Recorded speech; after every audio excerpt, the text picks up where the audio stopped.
2 Esdras, chapter 10.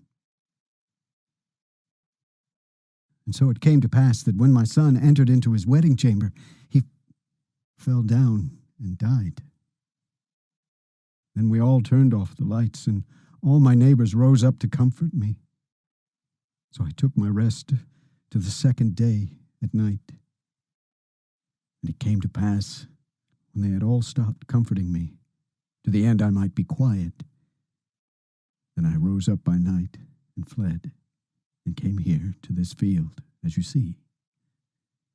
And I do now purpose not to return to the city, but stay here, and neither to eat nor drink, but continually to mourn and fast until I die. Then left I the meditations wherein I was, and spoke to her in anger, saying, You foolish woman, above all others! Do you not see our mourning, and what happened to us? How that Sion our mother is full of all heaviness, and much humbled mourning very sore. And now, seeing we all mourn and are sad, for we are all in heaviness, are all grieved for one son. For ask the earth, and she shall tell you that it is she which ought to mourn for the fall of so many that grow upon her. For out of her came all at the first, and out of her shall all others come. And behold, they walk almost all into destruction, and a multitude of them is utterly rooted out. Who then should make more mourning than she, that has lost so great a multitude, and not you, which are sorry but for one?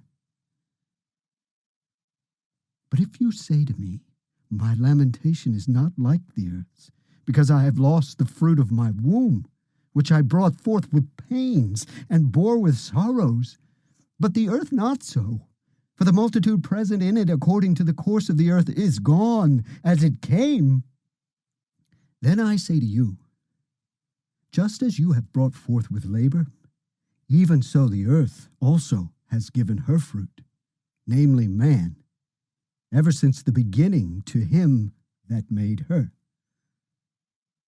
Now therefore keep your sorrow to yourself, and bear with good courage that which has befallen you. For if you shall acknowledge the determination of God to be just, you shall both receive your son in time, and shall be commended among women. Go your way then into the city to your husband. And she said to me, That I will not do.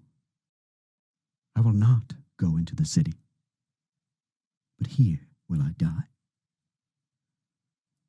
So I proceeded to speak further to her, and said, Do not so, but be counseled by me.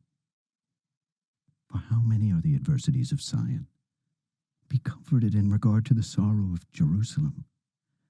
For you see that our sanctuary is laid waste, our altar broken down, our temple destroyed. Our psaltery is laid on the ground. Our song is put to silence. Our rejoicing is at an end. The light of our candlestick is put out. The ark of our covenant is spoiled. Our holy things are defiled. And the name that is called upon us is almost profaned. Our children are put to shame. Our priests are burnt. Our Levites are gone into captivity. Our virgins are defiled, and our wives are ravished. Our righteous men carried away. Our little ones destroyed. Our young men are brought in bondage, and our strong men have become weak.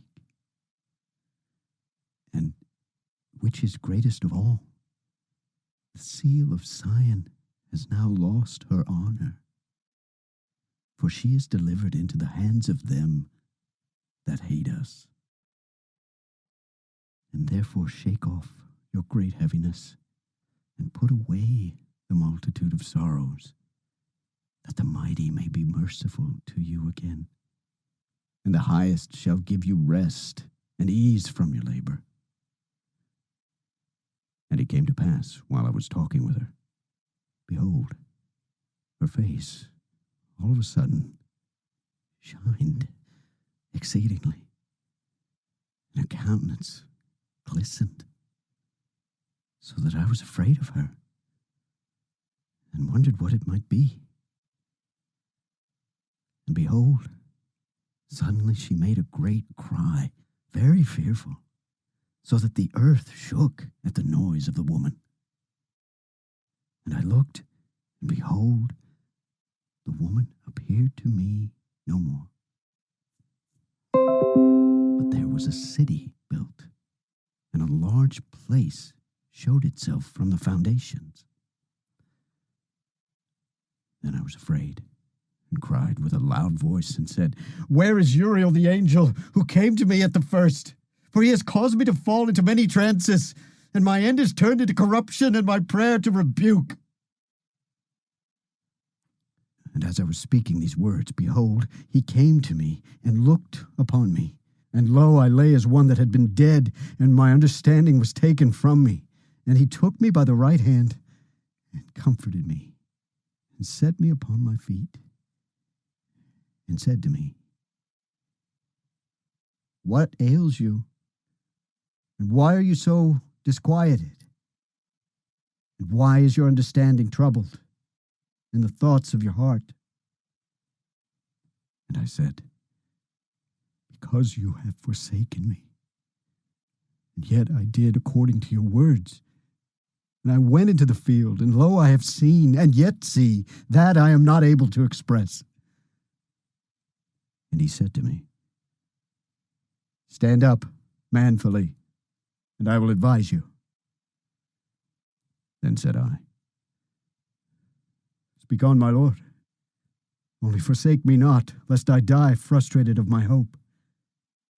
For I have seen that I knew not, and hear that I do not know. Or is my sense deceived, or my soul in a dream? Now therefore I beg you that you will show your servant of this vision." He answered me then, and said, "Hear me, and I shall inform you, and tell you of what you are afraid. For the highest will reveal many secret things to you. He has seen that your way is right, for that you sorrow continually for your people, and make great lamentation for Zion. This, therefore, is the meaning of the vision which you just saw. You saw a woman mourning, and you began to comfort her. But you now see the likeness of the woman no more. But there appeared to you a city built. And whereas she told you of the death of her son, this is the solution. This woman whom you saw is Zion. And whereas she said to you, even she whom you see as a city built, whereas I say she said to you that she has been 30 years barren, those are the 30 years wherein there was no offering made in her. But after 30 years, Solomon built the city and offered offerings, and then bore the barren a son. And whereas she told you that she nourished him with labor, that was the dwelling in Jerusalem. But whereas she said to you that my son, coming into his marriage chamber, happened to have a fail and died, this was the destruction that came to Jerusalem. And behold, you saw her likeness, and because she mourned for her son, you began to comfort her. And of these things which have chanced, these are to be opened to you.